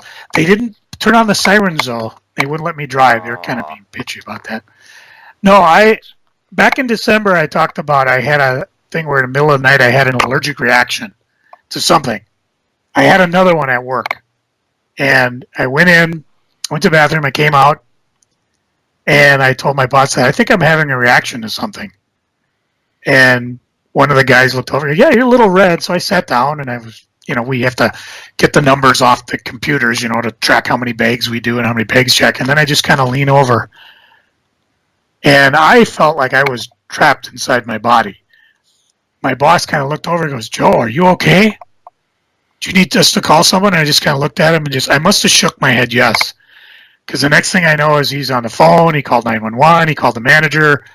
They moved me over into the back office area. Because they didn't want people to see you. Well, that was the funny thing because the back office area has a big camera that leads to another part of the screening room. So everybody over there was over there going, what the fuck's going on with Ryder? I get a text from one of my friends like, dude, what's up? I'm like, how the hell does he know what's Oh, yeah, they're probably watching them as they take my shirt off and attach electrodes to me. The scary part is, you don't know what it was I was reacting to. The first person to talk to me was actually a police officer. They're very concerned because they want to make sure it wasn't something in the bag. Right. They want to make sure it wasn't anthrax. There's, what's that deadly drug? I can't even say it. Fentanyl? Yeah, fentanyl. If you touch it, you're pretty much dead. And I don't recall seeing anything like this. I'm looking for explosives when I'm going into these bags. If I see something unusual, I'm not tally ho and go at it. You're like, okay, time to step back and call my boss and see if we need to run this up the pike. So I didn't see anything unusual. Eventually, they put me on a stretcher. They stretchered me out. I went to the hospital. My wife met me there. On the way in, the hospital was like, now, do we need to isolate him? Is this an anthrax thing? And they're like, well, I actually started to recover. My face wasn't apparently I looked like I joined the Red Man group. I was so red. And one of my friends who has other reactions to cat dander and dog dander, he gave me some Benadryl, so that kind of helped. But again, I got to the hospital. They gave me steroids, they gave me Benadryl. I'm going to go follow up with my doctor next couple days because they're going to have to sit down and try to figure out why am I having these allergic reactions. Every medicine I take for my rheumatoid and diabetes, red face, itchy, hives, vomiting, nausea, great. It could be any one of those. It could be something environmental, or it could be something which, as I've wanted to do, you go to the Google and you type in, remember I said I went to the bathroom? Mm-hmm. Well, that happened in December. That happened 5 years ago when I was in Alaska. I was taking a dump, and then I got these allergic reactions. And so I type in allergic reactions during a bowel movement, and it's a thing. People have gotten hives, itchy, bumpy skin, turning reds after some bowel movements, and they call it urticaria hives. It affects 25% of the population. It's not a disease. It's just something. Triggers could be drugs, latex, food and additives, infections. It could be genetic disorder, thyroid disorder, carcinoid syndrome. There's all sorts of things it could be. I mean, allergies are so tricky. So I think I'm going to have to, like I said, get into the doctor and have him figure out, because it's happened more than once, but to have it happen 2 times in 4 months is too much, where I actually had to go to the hospital. I do have Benadryl now. I do have an EpiPen in case something happens again. I don't want to take a dump anymore. Scared. So hopefully that'll be the last we'll ever talk about that. I do have to say, though, while I was at the hospital, they were very... I went down to Regions, which is like a level 1 trauma center, probably the best in the Minnesota area. Very professional, very on top of it. While we were there, my wife and I, one of the nurses was, working on my IV line, and she gets in. We got a critical coming in, and she kind of looks, do you mind if we move you in the hallway? And I'm like, no, go ahead. I'm not critical. So they moved me out in the hallway. There's a couple more people sitting in the hallway, and while we're there, and the IVs just dripping in me, and all of a sudden behind me, some guy just yells, I gotta get out of here, leave me alone, I gotta go, and he runs down the hallway. As he runs down the hallway, he's got his hands zip tied behind him. Now, I don't know if you've ever been to a hospital, Cory. What am I talking about? I thought you'd like that. They're confusing. I mean, when they say, okay, follow the red arrows or the red triangles, you follow the red triangles, you got no idea where you're going to go. Doors that say, do not enter, biohazard, contamination, yes, you will die, walkers do not open, all sorts of things. Dead inside. And this poor guy got to the end of the hallway and just stopped, and his head went down because he knew he wasn't getting anywhere. The cops caught him, the security caught up, and they dragged him back, and this poor guy was just crying, somebody kill me, just let me die. And I just realized, there are people having worse days than me. And it put things in perspective. Hey, I'm recovering okay. So, yeah, it's annoying, but I don't know. It's just sad. But I got out of there. I got home and actually went to work the next day because I went to the room where, part of the process is we look at X-ray images and you decide, is it a threat, is it not a threat, and send it to the room where we open up the suitcase. That's where I had my allergic reaction. Well, I figure if I'm going to sit on my ass all day on the computer, I might as well stay at work and get paid for it. And maybe I'll get some brownie points because I got to tell you, nothing pisses off TSA more than taking a sick day. And I didn't take a sick day either day afterwards, although I could have and I probably should have because right now my voice is a little hoarse and I'm a little tired.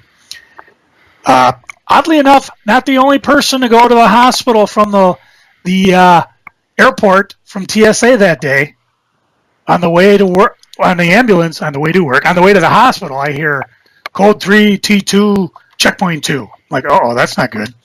Apparently, one of my managers had problems breathing, and they had to bring her down to the hospital as well. And then somebody else got carted out later on. I don't know what happened with him. If it had happened in the same terminal, I'm sure the response would have been more robust, but they were separate terminals and more than likely separate instances. So, how'd they say that in Hill Street Blues? Be careful out there. Hey. Be careful out there. So after all that, it seems kind of petty to me saying I really don't like Infinity Countdown #1 because I don't know what the fuck is going on. I mean, seriously. I get some of the characters, I guess maybe because I'm not buying the entire run and maybe I'm supposed to. Well, and it spins out of the Guardians of the Galaxy. Which I kind of gather, but they did kind of a bad job of saying what's going on because I had no idea why Drax is sitting on a pink stone. I had no idea that Loki poisoned the gardener. I had no idea who half the characters are. I have no idea. I just don't have any idea. I did go back and I picked up Infinity Prime, which I'll reread, and I guess there's a Infinity Wolverine too. But I don't know if I'm going to keep going with this or tap out because, well, geez, I mean, I'm already up to issue what? Let's see, this month they're doing issue 4, so I've already got 2 other issues. Long time ago, a guy who used to run a comic store, St. Paul Comics, said if you're going to buy a miniseries, get the whole run because it's easier to sell that way. So yep. Maybe I'll do that. So, and I'm not one to bitch about comics that much because with my sharp budget, I don't buy things I'm not sure I'm going to enjoy. But this one I was not that impressed with. Cory, what are you geeking on? What's got you wondering if you're going to have hives following a bowel movement? Oh, I'm sorry, I'm still freaking. Oh, okay. What's worse than hives following a bowel movement? Nothing. Okay, well then what you geeking or freaking on? Actually, believe it or not, kids, I don't have a whole lot I am freaking on. I am coming off. I basically have had the entire weekend off. I planned to have today, which is Monday, off because I knew that WrestleMania would be going forever. Although it was over by a little after 11 p.m. So it wasn't as bad as I thought. But I have actually slept in the past few days. Box Day was very wimpy this month. There was next to nothing. There was 1 hardcover, 3 magazines, previews, and of course I look on what's coming up next month because you can look week by week and see it's like, oh yeah, they saved everything till the first week of the next month. My box day next month is you're going to need a crane to get in the house, but not a lot in the box day. But no, I'm really not freaking on much. Geeking, I'll have a lot to. Okay, there is one thing. One thing. I get together with my friend Tommy and Chris over at the Stately Lang Manor every so often to watch bad movies. And, we have a deep appreciation of bad movies. Not, I'm trying to think. It's Mystery Science Theater 3000 way of appreciating the bad movies. We don't hate them. We love them. A good bad is. I would say right now that Plan 9 from Outer Space is more entertaining than most Hollywood films. Even though it's completely incompetent and nobody there knew what they were doing and it's an utter mess, but it's entertaining and I could watch it over and over and over. Whereas, what is it? Eat, Pray, Love? I'd rather have 18-inch long steel needles driven into my eyes than watch that movie again. So we get together, and Tom has what he says has been called, let me get it here, the worst pornographic film ever made. And what you're saying, well, what does this have to do with comics? The movie is, and it's listed in Wikipedia, Bat Pussy. It's believed to have been produced in the early 70s. It's supposedly a spoof of the Batman TV series. But the story behind it is a little weird. There was this pornographic theater in Memphis, Tennessee. What was the name of it? I gotta look, because I have the name of the theater. Dragon Art Theater. And they were about to demolish it, and someone found a box of 16 millimeter films. And they were looking, it wasn't any of the ones that you've ever heard of. You know, no Deep Throat, no Debbie Does Dallas. Nope, these were all movies that no one had ever heard of. So they called up the company Something Weird Video, which sells, exploitation films and nudie movies and, stuff from the 40s, 50s, 60s into the 70s. And they said, do you guys want these? Sure! And one of them was Bat Pussy. It is the worst film I have ever seen of any kind. Joe, do you want your porn with really unattractive people arguing through most of the film? That's not a genre I've actually been interested in. Because that's what this is. The people in it are not attractive, and it's a couple arguing while doing things that they would do in a porn film. And I mean arguing about money, arguing about the fact that the guy works too much. There are scenes where the sound goes dead and the man will turn and go, "What do you want me to do?" Obviously talking to the director. But what is the Batman parody part? There's a woman who finds out that there are people having sex in her beloved Gotham City, and she must go stop them. So she gets on. Do you remember the big plastic ball with the handle on it that you'd bounce on? I try not to, but she bounces off to find the couple that are doing this. Watching this movie made me think I don't ever want to have sex ever again for any reason at any time. It was that unattractive. So in order to cleanse our palates, we did have to watch one of the greatest films ever made, Rock and Roll High School with the Ramones, with PJ Souls.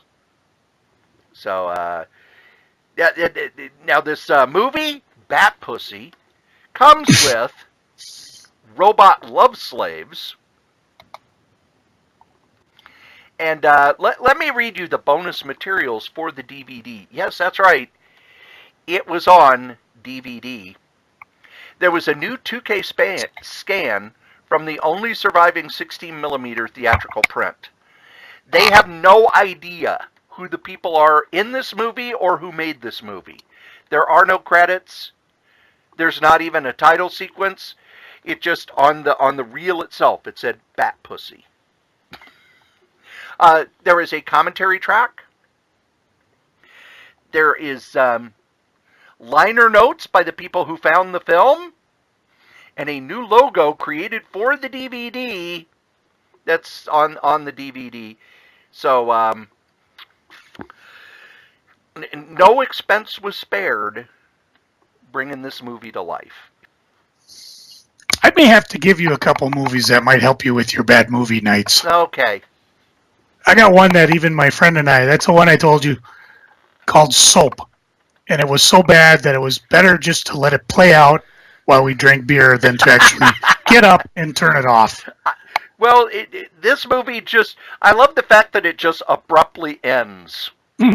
And I wonder if, there's, because there's no information about it, of course, it's like, well, we don't know if there was another reel, or if that's how it was supposed to end, or if they just said, that's enough. We're done. Normally with a bad movie, I'll say, oh, watch this, it's fun, or watch this, you'll get a lot of joy out of it. If you see this DVD somewhere, if somebody tries to give it to you for free, punch them in the face, because they're trying to hurt you. Joe, what are you geeking on? Oh, we need some good geek in here. I finished that deluxe edition Solo book that I was raving about last week, and I tell you, when you're talking about short stories by just ultra creative people, this is one that you really should be picking up. If you want to hear more about it, go last week and listen to me rave some more. See, we're an interactive podcast. Collect them all; they're free. Speaking, I think 2 weeks ago, I was talking about Superman Earth 1, Straczynski's take on Superman coming to Earth. I found a 7-part miniseries in my vast collection of crap called Superman American Alien. I believe it was written by Max Landis with different artists on each of the issues. And this one, it was actually, I didn't think it was as well done as Straczynski's, but it was damn entertaining. Another take on the Superman tale.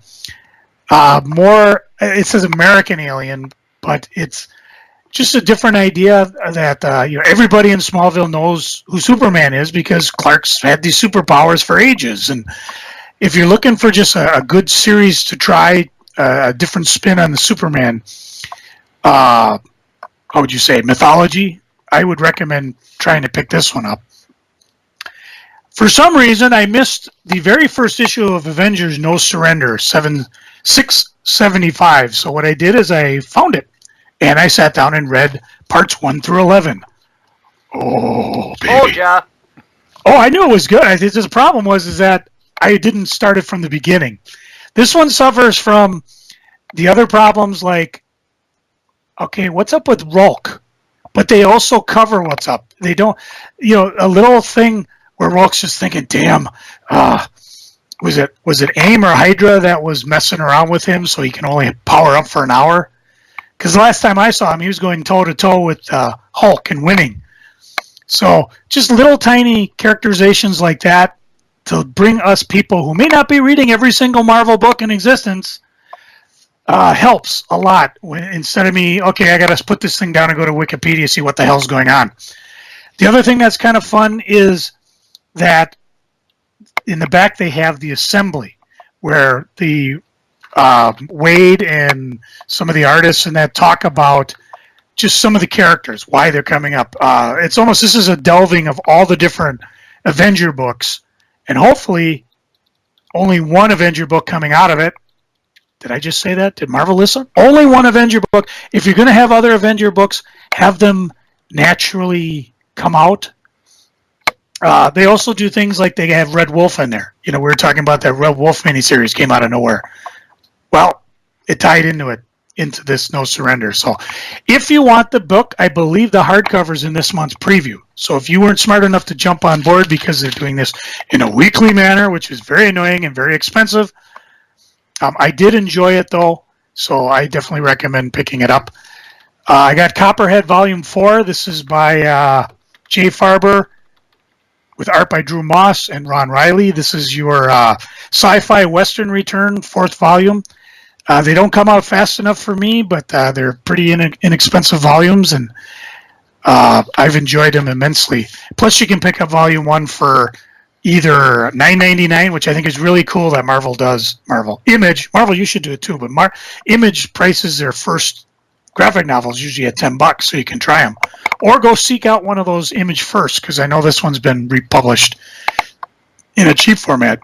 Doomsday Clock number 4 covered something that I really thought was one of Batman's dumb things that he did. Again, I don't know if you want to run a spoiler warning on this, but In number 3, this guy shows up in a cave and seems to talk to everything about Batman, so Batman brings him to Arkham and leaves him in there. No trial, no jury, no, like, how the hell did you find the Batcave? So what does Rorschach do? Well, he escapes. And fortunately, Alfred tells him that, yeah, you know what? You underestimated him, Mr. Wayne. As I stated, I wouldn't have left someone alone like him in Arkham. He knows too much, and we don't know enough. So apparently Batman can mess up as well. In the other books I read, in the extremely short, well, I'm small, very small box day. Amazing Spider-Man going down swinging. It's looked like the final fight between Osborn and Spider-Man, as final as you can get. Thanos is winding up, issue 17. I believe there's only 1 or 2 more left. Thing and Human Torch. Number 4 I enjoyed. And the last issue of Dark Knight's Metal came out, and I may have to sit down and reread this. I wasn't quite sure if I should put this in freaking or geeking, because I don't know what the hell's going on. If they just introduced a bunch of Negative Nelly characters.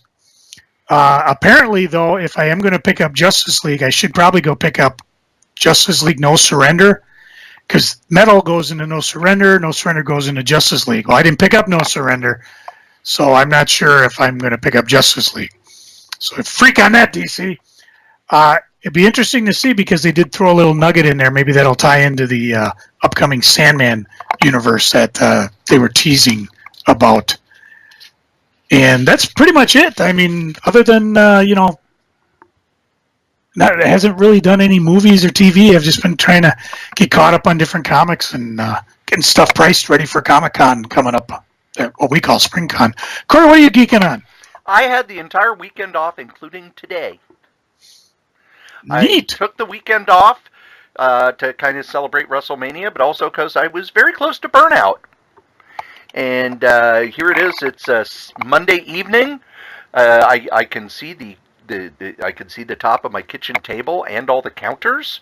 Most of the DVDs and stuff in the living room have been put away. My bedroom is clean. My laundry is done. I got a lot done on Saturday and Sunday. And today I just kind of, read stuff, watched some TV, and ran errands. So got a lot of stuff done that you can only do on weekdays, but I haven't been able to do because of the job, including getting my hair cut, getting a new gym card, because I'm an idiot and I always lose my cards. I still have the card for the gym that I used to go to back in the early 90s, but the gym that I go to now, Saturday morning, it's like, oh, I could go and I could take my time and I can, I could spend 2 hours at the gym and really enjoy myself. Wait, where's my gym card? God damn it! So I had to get a new one today. And a lot of stuff got done around the house. A lot of relaxation was done. I slept in my own bed for 3 nights in a row. I didn't have an alarm clock for the last 3 days. Reading-wise, I finished reading a few books, and I got caught up on the X-Men. I finally sat down and read X-Men Blue and X-Men Gold. And, the first thing that I would point out is the art difference between the two. X-Men Blue's art is not nearly as good as X-Men Gold. X-Men Gold's art is phenomenal. X-Men Blue's art is just okay. But the character development and stuff in X-Men Blue is, I think it's better. And I know that they're getting ready to do a big new X-Men reboot over the summer. Because, the last 7 worked so well. But I'll say this, if one of the things you liked about the X-Men was the interpersonal drama, it's back, it's interesting, and it really pays attention to all the stuff that's come in the past. I like how they have rebuilt Kitty Pryde and Colossus's relationship to when they get married. It actually doesn't feel like, oh, well, we need an event, so let's have them get married. Nope, they've been building it since issue 1. Another thing I really like about X-Men Blue is the story arcs are short. They're only 3 issues. They have clear villains that get defeated. One of my problems with the X-Men is, it looks like we beat the bad guys. Oh, wait, they're gone. Well, and sometimes the bad guys are so bloody powerful. What are we going to do? Oh, we're going to throw them in human prison. Oh, yeah, that's going to keep Apocalypse down. But it's a really well done X-Men book. And I'm kind of surprised it's not selling better, but we could have an entire episode on why the X-Men don't sell as well as they used to. I think the last 10 years of them just kind of ripping the rug out from underneath it every 2 years has made it so fans don't give a shit anymore. But I really like both X-Men Blue and X-Men Gold. I think they're very well done books. And go ahead and pick up those trades, because buying the back issues, I think they're aren't they up to like issue 30 already? Because they do the bi-weekly shipping. Yeah. So that's the other thing. One of my problems with the X-Men for the longest time is the stories feel like they go on forever. Nope, these are short story arcs. 2, 3, 4 issue story arcs. Beginnings, middles, and ends in an X-Men book. What a shock! Shocked, I tell you. That's really all I had a lot of time to read, because that was 40 comics to get caught up on those. So, TV wise, I just watch wrestling all weekend, because it's WrestleMania weekend. I just watch wrestling all weekend. If you are an old school wrestling fan, you must go out of your way to watch the WWE Hall of Fame. Now that they no longer have to cut it up and have it on USA by the end of the evening, they let people go as long as they want. The Hall of Fame was 4.5 hours long. Not once was I bored. Every speech was heartfelt. Every speech was different. Hillbilly Jim, who I know nothing about, he was out of wrestling by the time I started watching. I've never seen a Hillbilly Jim match other than the one at WrestleMania 3 that's just a goddamn mess with midgets in it. But his speech was about how, he kept getting opportunity, and he kept helping people along the way. And one of the things that I found just fascinating was he talked about the first check he got for merchandise. And this is 1985. And he's used to working, in Memphis. He's used to working in Texas, where you're paid per night. He gets his first check for merchandise, and it's over $80,000. And he still has some of that money. Other guys would go out and drink it all at once. Nope, he put it away. He saved it all. And the Dudley Boys gave a great speech. Goldberg's speech was tremendous, because he talked about how when he left the wrestling business, he hated it. But now that he has a kid and a wife, and he came back and was so loved when he came back, he once again has a warm spot in his heart for the time he spent in wrestling. And just a fantastic show. WrestleMania itself was a lot of fun. It was way too goddamn long, but it was a lot of fun. The Asuka Charlotte Flair match blew me away. One of the best matches I've seen ever. I expected more from certain matches, but in the end, WrestleMania was a huge spectacle. It was a lot of fun. I am glad I watched it. And if you're a wrestling fan, WrestleMania is the biggest show of the year, and they really did a good job on it. Comic-wise, as I talked about, I didn't have a lot of time to read stuff, but the one thing in my box I'm excited about is the collected Swords of the Swashbucklers, which was a creator-owned series by Bill Mantlo. He started it with Jackson Geis, but there were other artists along the way, like Jeff Isherwood. And Joe, I bet you didn't even remember this. Colleen Durand drew 2 issues. Of what? Swords of the Swashbucklers. No, I don't recall that. I didn't remember it either, so I'm reading along, and it's like, oh, wow, Colleen Durand. And this had to be when she was still in her teens. So, excellent book, very well put together, too. One of the things I like about Boom is when they do a deluxe volume, they really make it look nice. And So that's what I'm geeking on. Believe it or not, kids, you've listened to us blather on about comic books and bad porno for over an hour and a half. Thank you. And as we say every week, the comic we like the least, we still like better than the comic that you like the most. Joe? Oh, wait a minute. Cory and I like hoarding useless things. Yeah. We like to have money. Yeah. We like eating a lot. Yeah. We like sleeping a lot. Yeah. We like hiding inside our man caves forever. Yeah. We like avoiding humans. Yes. That's proof. We're both dragons. Hit my music.